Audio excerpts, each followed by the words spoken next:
नमस्कार, राजस्थान डायरी में आपका स्वागत है। जयपुर में जनपैक्ट ग्लोबल मीट का आयोजन किया गया। मुख्यमंत्री भजनलाल शर्मा इस मीट में शामिल हुए।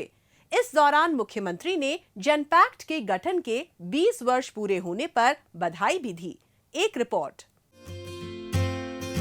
हाल ही में जयपुर में जनपैक्ट ग्लोबल मीट का आयोजन किया गया। मुख्यमंत्री भजनलाल शर्मा ने इसमें शिरकत की। इस दौरान मुख्यमंत्री ने जनपैक्ट के गठन के 20 वर्ष पूरे होने पर बधाई देते हुए कहा कि जयपुर और जोधपुर में जनपैक्ट में कार्यरत लगभग 8000 लोगों में से 90% से अधिक स्थानीय हैं। ये पूरा इकोसिस्टम राज्य में रोजगार सृजन में महत्वपूर्ण योगदान दे रहा है। उन्होंने कहा कि राइजिंग राजस्थान समिट में भी जनपैक्ट ने निवेश कर हजारों लोगों को रोजगार देने की योजना बनाई है।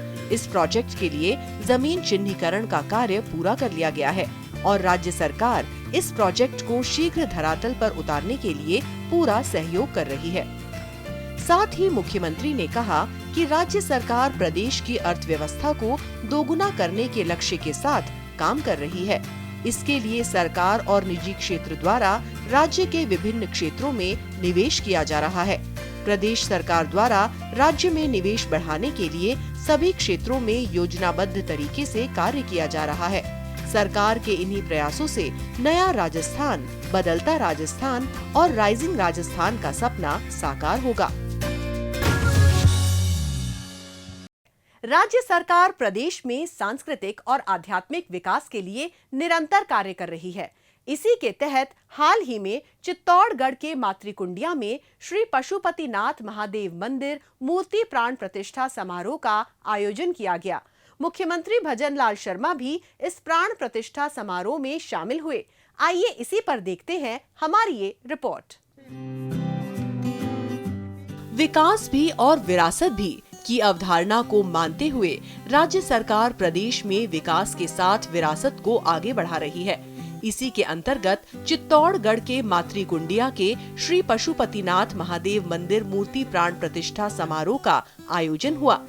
मुख्यमंत्री भजनलाल शर्मा भी इस समारोह में शामिल हुए और श्री पशुपतिनाथ महादेव मंदिर में मूर्ति प्राण प्रतिष्ठा के लिए प्रदेश वासियों को बधाई दी।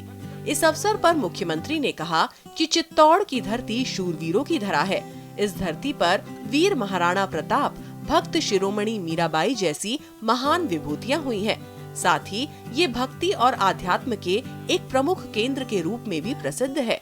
उन्होंने कहा कि मेवाड़ का हरिद्वार के नाम से प्रसिद्ध मातृकुंडिया में स्थापित ये मंदिर एक महत्वपूर्ण आस्था केंद्र के रूप में उभरेगा और इस क्षेत्र को आध्यात्मिक शक्ति प्रदान करेगा। इसके साथ साथ मुख्यमंत्री ने कहा कि राज्य सरकार उत्कृष्ट और विकसित राजस्थान की परिकल्पना को साकार करने के लिए प्रतिबद्ध है। राज्य सरकार ने प्रदेश की आवश्यकताओं को समझते हुए पहले बिजली पानी की आवश्यकताओं पर काम किया है। ERCP, यमुना जल समझौता, देवास परियोजना जैसे निर्णयों से पानी की आवश्यकता को पूरा किया जा रहा है। राज्य सरकार ने संकल्प पत्र में किए गए 50% से अधिक वादे पूरे कर लिए हैं और प्रत्येक वादे को पूरा करने के लिए सरकार कृत संकल्पित है।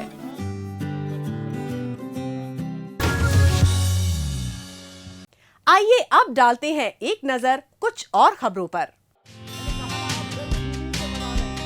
कोटा के दशहरा मैदान में श्री धाकड़ महासभा द्वारा अपने 32वें राष्ट्रीय अधिवेशन का आयोजन किया गया।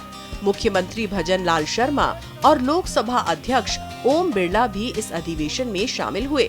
इस दौरान मुख्यमंत्री ने कहा कि राज्य सरकार द्वारा धाकड़ समाज की ग्रामीण पृष्ठभूमि के होनहार बच्चों और विद्यार्थियों की शिक्षा के लिए छात्रावास बनाने के लिए जयपुर में भूमि आवंटित की जाएगी। इसके साथ ही उन्होंने कहा कि राज्य सरकार किसानों को पानी और बिजली की बेहतर सुविधाएं प्रदान करने के लिए निरंतर प्रयास कर रही है। प्रधानमंत्री किसान सम्मान निधि में किसानों को मिल रही 6000 रुपए की सम्मान राशि के अतिरिक्त राज्य सरकार द्वारा भी 2000 रुपए की सम्मान निधि दी जा रही है। राज्य सरकार ने प्रदेश के 7.5 लाख किसानों को इस सम्मान निधि से जोड़ने का काम किया है। राज्य सरकार ने किसानों के हित में गेहूं की MSP में बढ़ोतरी की है। इसके अलावा मुख्यमंत्री ने कहा कि राजस्थान और मध्य प्रदेश के सामूहिक प्रयासों से प्रदेश के विभिन्न जिलों में पानी पहुंचाने के लिए राम जल सेतु लिंक परियोजना पर कार्य किया जा रहा है। उन्होंने कहा कि राज्य सरकार ने 1 वर्ष में लगभग 60,000 युवाओं को नौकरी दी है। इसके साथ ही युवाओं के लिए 81,000 भर्तियों का परीक्षा कैलेंडर जारी कर दिया गया है।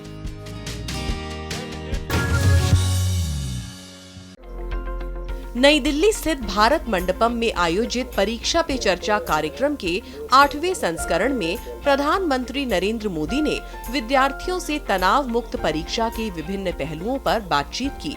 मुख्यमंत्री भजन लाल शर्मा जयपुर के मानसरोवर स्थित महात्मा गांधी राजकीय अंग्रेजी माध्यम स्कूल में शिक्षकों एवं विद्यार्थियों के साथ परीक्षा पे चर्चा के इस कार्यक्रम में शामिल हुए। देश के विभिन्न राज्यों के विद्यार्थियों से चर्चा के दौरान प्रधानमंत्री ने उनको परीक्षा के तनाव से मुक्त रहने और टाइम मैनेजमेंट के उपयोगी सुझाव दिए। प्रधानमंत्री ने बच्चों से कहा कि वो परीक्षा का तनाव महसूस न करें तथा अपने लक्ष्य निर्धारित करें। उन्होंने कहा कि विद्यार्थी दूसरों से प्रतिस्पर्धा करने की बजाय खुद को प्रेरित करते हुए बेहतर बनाने का प्रयास करें, क्योंकि जो खुद से स्पर्धा करता है वो जीवन में कभी भी पीछे नहीं रहता। हमें हमारी विफलताओं से सीख लेते हुए आगे बढ़ना चाहिए। उन्होंने कहा कि परीक्षाओं में अच्छे नंबर लाना उतना महत्वपूर्ण नहीं जितना निरंतर ज्ञान अर्जित करना है। इस दौरान मुख्यमंत्री भजन लाल शर्मा ने कहा कि परीक्षा पर चर्चा कार्यक्रम के रूप में शुरू की गई ये अभिनव पहल बच्चों में परीक्षा से संबंधित तनाव को कम करके उनका आत्मविश्वास बढ़ाने में अत्यंत उपयोगी सिद्ध हुई है। आगे भी इससे विद्यार्थियों में सकारात्मक ऊर्जा का संचार होगा और उनके सुखद भविष्य की नींव सुदृढ़ होगी। इस दौरान मुख्यमंत्री ने महात्मा गांधी राजकीय अंग्रेजी माध्यम स्कूल के प्रतिभावान छात्र छात्राओं को सम्मानित भी किया।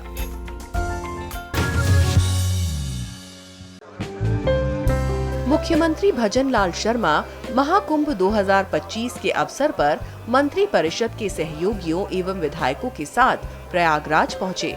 इस दौरान मुख्यमंत्री ने मंत्री परिषद के सदस्य, सांसद व विधायकों के साथ त्रिवेणी घाट पहुंचकर संगम में डुबकी लगाकर स्नान किया और देश व प्रदेश की खुशहाली एवं समृद्धि की कामना की।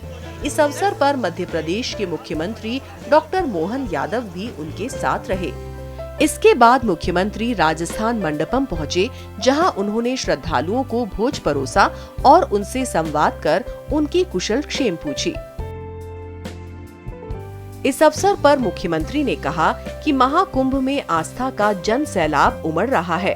ये हमारी संस्कृति और संत, ऋषि व मुनियों की विरासत का प्रतीक है। उन्होंने महाकुंभ की सुनियोजित व्यवस्थाओं के लिए केंद्र व उत्तर प्रदेश सरकार का आभार व्यक्त किया। राज्य सरकार विकास के पथ पर विरासत संरक्षण के ध्येय के साथ कार्य कर रही है। मुख्यमंत्री के निर्देश पर महाकुंभ मेले में राजस्थान से जाने वाले श्रद्धालुओं की सुविधा के लिए राजस्थान मंडप तैयार करवाकर निःशुल्क आवास, भोजन एवं चिकित्सा सुविधाएं उपलब्ध करवाई जा रही हैं।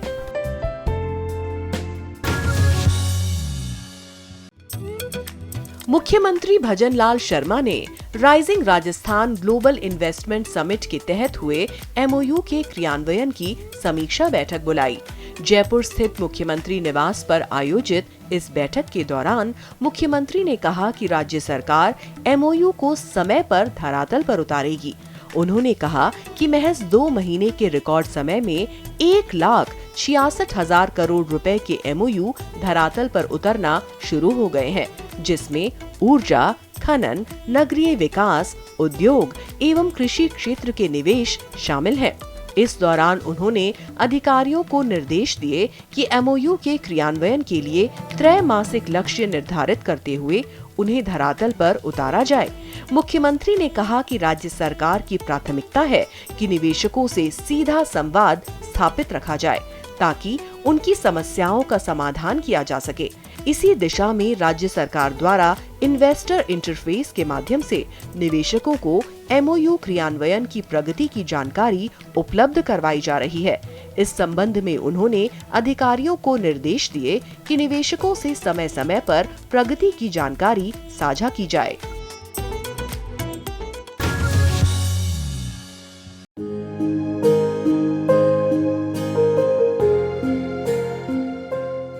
कुचामन सिटी में स्वर्गीय श्री भवराराम कड़वा की प्रतिमा अनावरण कार्यक्रम का आयोजन किया गया। मुख्यमंत्री भजनलाल शर्मा ने भी इस कार्यक्रम में शिरकत की और स्वर्गीय श्री भवराराम कड़वा की प्रतिमा पर माल्यार्पण करते हुए अनावरण किया और उन्हें अपनी श्रद्धांजलि अर्पित की। इस दौरान उन्होंने कहा कि पूर्व सरपंच व जनसेवी स्वर्गीय श्री भवराराम कड़वा का पूरा जीवन जनसेवा एवं सामाजिक सेवा को समर्पित रहा और उनके द्वारा पल्लवित श्री नारायण नर सेवा संस्थान आज भी समाज सेवा में अपनी अहम भूमिका निभा रहा है। इसके साथ साथ मुख्यमंत्री ने कहा कि राज्य सरकार डीडवाना कुचामन के विकास के लिए पिछले बजट में की गई घोषणाओं को धरातल पर लागू कर रही है। डीडवाना कुचामन जिले में लगभग 100 करोड़ रुपए के विकास कार्य करवाए जा रहे हैं। साथ ही डीडवाना कुचामन जिले की बजट घोषणाओं में से 78% घोषणाओं में स्वीकृति जारी करने के साथ ही भूमि आवंटन से संबंधित सभी कार्यों में 100% भूखंड आवंटित कर दिए गए हैं। इसके साथ साथ मुख्यमंत्री ने कहा कि डीडवाना कुचामन के शिवदानपुरा में नवीन पशु चिकित्सालय खोलने के साथ ही जसवंतगढ़ प्राथमिक स्वास्थ्य केंद्र का सामुदायिक स्वास्थ्य केंद्र व खोरंडी उप स्वास्थ्य केंद्र का प्राथमिक स्वास्थ्य केंद्र में क्रमोन्नयन किया गया है। इसी तरह डीडवाना जिला चिकित्सालय की बेड क्षमता 200 से बढ़ाकर 300 और कुचामन जिला अस्पताल में कार्डियक यूनिट का संचालन एवं मौलासर स्वास्थ्य केंद्र क्षमता को 30 से 50 बेड किए जाने के साथ ही कुचामन सिटी में देव नारायण आवासीय विद्यालय खोले जाने हेतु भूमि आवंटित की गई है। वहीं जिले में नवीनतम टेक्नोलॉजी आधारित ऑटोमेटेड ड्राइविंग टेस्ट ट्रैक के संचालन हेतु निर्माण कार्य पूर्ण कर लिया गया है।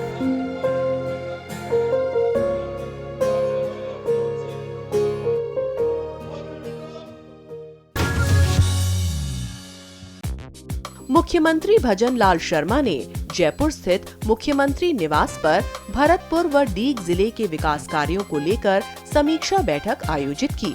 इस बैठक को संबोधित करते हुए मुख्यमंत्री ने कहा कि राज्य सरकार विकास कार्यों के रोडमैप के जरिए भरतपुर व डीग जिले का चहुमुखी विकास सुनिश्चित कर रही है। मुख्यमंत्री ने सार्वजनिक निर्माण विभाग के अधिकारियों को निर्देश दिए कि भरतपुर व डीग जिले में आमजन के सुगम आवागमन के लिए मजबूत सड़क तंत्र को विकसित किया जाए। इसके लिए आवश्यकता अनुसार कार्य योजना बनाई जाए।